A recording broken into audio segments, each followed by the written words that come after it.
رسوله الكريم أما بعد فأعوذ بالله من الشيطان الرجيم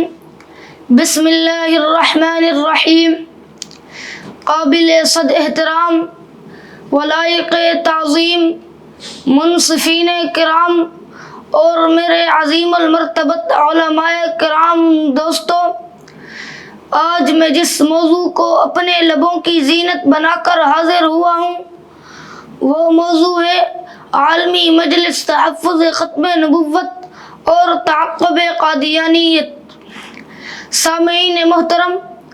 متحدہ ہندوستان پر جب انگریزوں نے اپنے استبدادی پنجے مضبوطی سے گاڑ دیے تو اپنے اقتدار کو طول دینے کے لیے لڑاؤ اور حکومت کروں کی پالیسی اختیار کی۔ اس مقصد کے لیے اسے ایک ایسے شخص کی ضرورت تھی جو اس کے ظالمانہ اور جابرانہ نظام حکومت کو مذہبی تقدس کا لبادہ اڑا سکے۔ چنانچہ مرزا غلام احمد قادیانی نے نبوت کا جھوٹا دعویٰ کیا تو علماء حق فوراً میدان عمل میں نکل آئے اور امت مسلمہ کو اس فتنے سے محفوظ رکھنے کے لیے ایک عظیم جدوجہد کا آغاز کیا۔ چنانچہ سب سے پہلے 1884 میں لدھیانہ کے جید علماء نے مرزا کے فاسد عقائد کی بنا پر اس کے خلاف فتویٰ صادر کیا اور امت مسلمہ کو اس فتنے سے خبردار کیا۔ پھر 1891 میں جب مرزا کے دعوے کھل کر سامنے آنے لگے تو مولانا محمد حسین بٹالوی رحمۃ اللہ علیہ جیسے جلیل القدر عالم نے اس کے خلاف قلم اٹھایا اور اس کے باطل نظریات کا علمی محاسبہ کیا۔ اس کے بعد دارالعلوم دیوبند سے ایک تاریخی فتویٰ جاری ہوا جس پر برے صغیر کے سینکڑوں اکابر علماء کرام کے دستخط ثبت تھے۔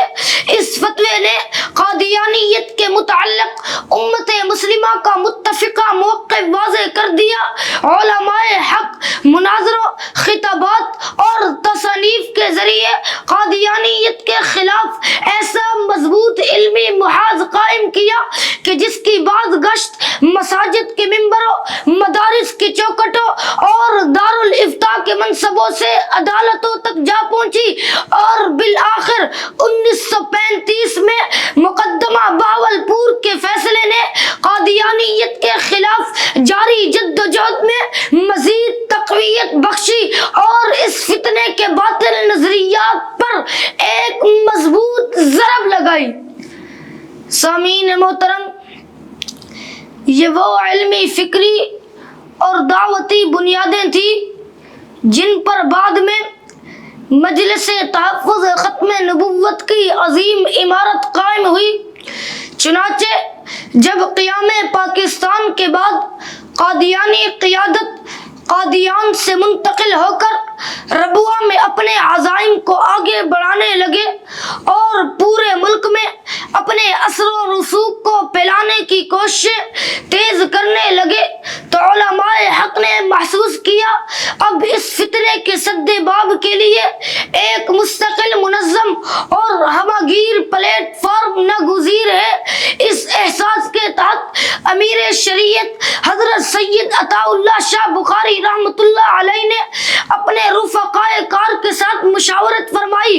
اور مجلس تحفظ ختم نبوت کی بنیاد رکھی۔ گویا جو کام 1884 کے فتاوے سے شروع ہوا تھا، جو 1891 کے علمی ردود، 1915 کے اجتماعی فتاوے اور 1935 کے قانونی مارکوں سے گزرا تھا، مجلس تحفظ ختم نبوت نے آ کر اسے ایک منظم تحریک کی صورت دے دی۔ پھر 1953 کی تحریک ختم نبوت برپا ہوئی۔ مجلس تحفظ ختم نبوت نے تمام مکاتب فکر کے علماء کو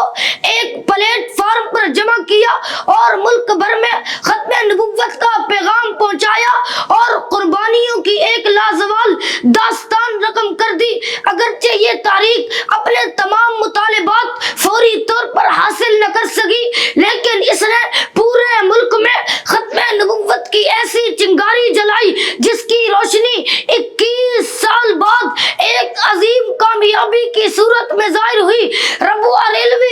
اسٹیشن کے واقعے کے بعد مجلس تحفظ ختم نبوت نے ملک گیر بیداری کے مہم چلائی، عوام کو متحرک کیا، علماء کو متحد کیا، جوانوں کو کھڑا کیا، اور بالآخر 7 ستمبر 1974 کو قومی اسمبلی نے متفقہ طور پر قادیانیوں کو غیر مسلم اقلیت قرار دے دیا۔ یہ صرف ایک آئینی ترمیم نہ تھی بلکہ علماء حق اور مجلس تحفظ ختم نبوت کی دہائیوں پر محیط جدوجہد کا تاریخی ثمر تھا، جس کے لیے علماء اور عوام الناس نے جانوں کے نذرانے پیش کیے، اور یہ تعاقب آج بھی ملک اور بیرون ملک مختلف کانفرنسوں اور لٹریچروں کے ذریعے سے جاری ہے۔ بات آ گئی لٹریچر کی تو اجمالاً عرض کرتا چلوں کہ ہم سب کے محبوب بزرگ اور قائد شاہین ختم نبوت حضرت مولانا اللہ وسایہ صاحب نے احتساب قادیانیت پر 60 جلدیں اور محاسبہ قادیانیت پر 40 جلدیں یعنی رد قادیانیت پر 100 جلدوں کے ذریعے علماء دیوبند اور علماء بریلوی اور علماء اہل حدیث کا ایسا علمی ذخیرہ جمع کر دیا کہ جس کی ضرب قادیانیت کی ذریت قیامت کی صبح تک محسوس کرتی رہے گی۔ تو پھر میں کیوں نہ کہوں مدہوش نہیں بیدار ہے ہم، مدہوش نہیں بیدار ہے ہم، ہر آہٹ پر تیار ہے ہم، سمجھے نہ کوئی غافل ہم کو، سمجھے نہ کوئی غافل ہم کو، ختم نبوت و اسلام کے پہرے دار ہیں ہم، وما علینا الا البلاغ المبین۔